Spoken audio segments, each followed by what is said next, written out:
यह कहानी है देवेंद्र नाथ महतो की, जिन्होंने झारखंड की नियोजन नीति के विरोध में आंदोलन किया और कई गंभीर आरोपों का सामना किया। आइए जानते हैं कैसे उन्होंने अपने संवैधानिक अधिकारों की रक्षा की और जेल जाने से बच गए।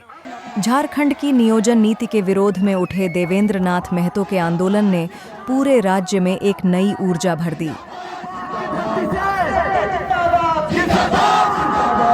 हम छात्रों के भविष्य के साथ खिलवाड़ करना बंद करो।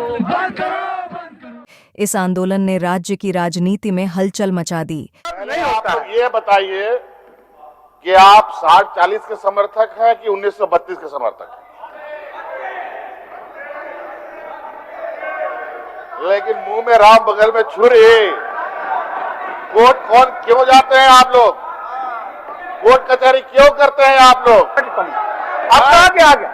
आप रमेश आजाद कमलेश जी देवेंद्र नाथ महतो, जो झारखंड के हित के लिए हमेशा संघर्षरत रहे हैं, ने इस आंदोलन का नेतृत्व किया और उनके साथ हजारों लोग सड़कों पर उतरे। इस आंदोलन के दौरान देवेंद्र नाथ महतो पर गंभीर आरोप लगाए गए। पुलिस ने आरोप लगाया कि आंदोलन के दौरान उन्होंने कानून का उल्लंघन किया और सरकारी संपत्ति को नुकसान पहुंचाया। देवेंद्र नाथ महतो ने अदालत में आत्मसमर्पण किया और उन्हें अग्रिम जमानत मिल गई। सिली 45-23 के अंतर्गत जो 341, 323, 353 आईपीसी के तहत दर्ज हुआ था, इसमें यही था कि 10 और 11 जन को नीति नियोजन के तहत इन लोग झारखंड बंद का आह्वान किया था। उसके बाद लावादाक सिली मार्ग पर बहुत सारे गाड़ी चल रहे थे। इन लोग बोला था कि जब झारखंड बंद का जिस उद्देश्य के लिए हम लोग बंद कराएं, उस आशय के साथ हम लोग जिस बंद कराएं, फिर भी उन लोग जो गाड़ी चला रहा था उस पर इन लोग मतलब विधि सम्मत काम किया था। तत्पश्चात सिली थाना ने इन लोगों के विरुद्ध दर्ज किया गया, जो माननीय न्यायालय के तहत हम एंटीसिपेटरी बेल किए, जमानत मिला। आज विद इन टाइम हम सरेंडर किए, अभी बेल ग्रांट हो गया इसका। मतलब अभी सरेंडर के साथ बेल मिल गया। मतलब राहत कैसे? हाँ, राहत ही अभी अग्रिम जमानत हमको मिल गया। और अभी कितना मुकदमा बची है? क्योंकि जो मुख्यमंत्री आवास घेराव में भी लोग लगाए। हाँ, उसमें अभी गोंदा थाना के अंतर्गत इनके जितने भी सारे केस, अभी 9 केस था, सभी अभी सब एंटीसिपेटरी बेल ही ग्रांट हो चुके। जितने भी इनके विरुद्ध जो भी मैंने हाँ, आज 9वां केस था इसका, सिली 45-23, जो 2023 का मामला था। आज इसमें इसको जमानत मिल चुकी है।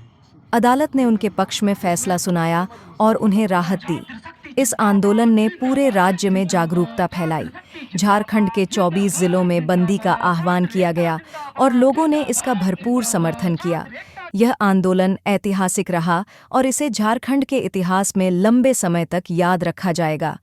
देवेंद्र नाथ महतो ने घोषणा की है कि वे अपने संघर्ष को जारी रखेंगे।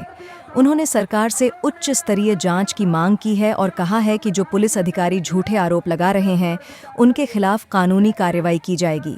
जी, चूँकि हम माननीय न्यायालय का सम्मान करते हैं, संविधान को मानते हैं और नियम कानून और पूर्व निर्धारित कार्यक्रम के तहत लोकतांत्रिक तरीके से अपना झारखंड हित में हमेशा बात उठाते रहते हैं, लेकिन यहाँ के तानाशाही सरकार हमारा इस आवाज़ को दबाने के लिए हर तरीके से अपना प्रोपेगेंडा हथकंडा अपनाती है कि देवेंद्र नाथ महतो को इतना केस कर दो, इतना FIR कर दो, इतना धारा लगा दो कि केस धारा मुकदमा का डर से बोलना बंद कर दे, इतना हटवार जेल भेज दो कि जेल जाने का डर से बोलना बंद कर दे, इतना लाठीचार्ज कर दो, हॉस्पिटलाइज कर दो कि मार पीट के जो है कि इतना बेहोशी हालत कर दीजिए कि बोलना बंद कर दे। तो हम आपका चैनल के माध्यम से हम यही कहेंगे कि हम लड़ाई को हर स्तर पे लड़ेंगे।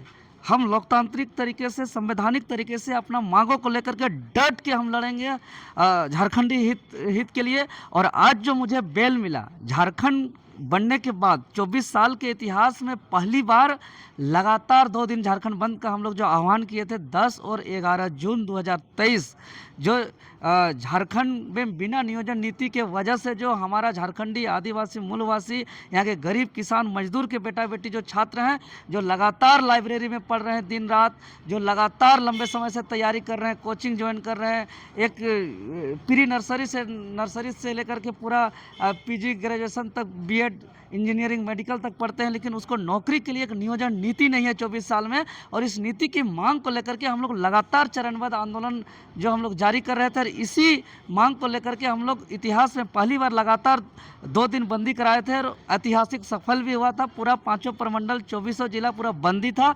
लेकिन जब हम लोग सिल्ली क्षेत्र, चूँकि लगातार 2 दिन बंदी था, तो रात को छुट्टी नहीं था। बाकी के लिए 1 दिन और 2 दिन 10 और 11 जून हो सकता था, लेकिन हम लोग के लिए 10 और 11 दिन लगातार 2 दिन 48 घंटा का बंदी था। लेकिन कुछ हमारे आंदोलन को दबाने के लिए, राज्य के हित और कल्याण का जो आंदोलन था उसको विफल करने के लिए कुछ लोग जो है कि गाड़ी चला रहे थे रात्रि के दौरान। तो जब हम लोग निवेदन किए, रिक्वेस्ट किए, तो हम लोग पे गंभीर से गंभीर आरोप लगाया गया। हम तो कहेंगे कि जिस केस पर आज मुझे बेल मिला, इस पर उच्च स्तरीय जांच किया जाए, तो कई पुलिस अधिकारी पदाधिकारी जो है कि जेल के सलाखों में जाएंगे, क्योंकि हम लोग शांतिपूर्ण तरीके से हम लोग रास्ते पर गुजर रहे थे। लेकिन हमारे ऊपर आरोप लगा दिया, 3-4 घंटा का रोड जाम कर दिया, जिसमें जो है कि आवाम प्रभावित हुए, जिसमें एम्बुलेंस प्रभावित हुआ, जिसमें तेजधार हथियार के साथ हम लोग थे, और पुलिस पर हमला किया गया। ये क्या मतलब कि बेबुनियाद आरोप लगाया जाता है, झूठा FIR किया जाता है। इस सब FIR को जांच किया जाए, और जो भी पुलिस अधिकारी पदाधिकारी जो हमारा आवाज को दबाने के लिए झूठा FIR कर रहे हैं, वैसे पुलिस अधिकारियों पर कानूनी कार्रवाई किया जाए। यह थी देवेंद्र नाथ महतो की संघर्ष की कहानी। उम्मीद है आपको यह जानकारी पसंद आई होगी। अगर हाँ, तो हमारे चैनल को सब्सक्राइब करें, लाइक करें और अपने दोस्तों के साथ शेयर करें। हम आपके लिए ऐसे ही और दिलचस्प खबरें और जानकारियां लाते रहेंगे।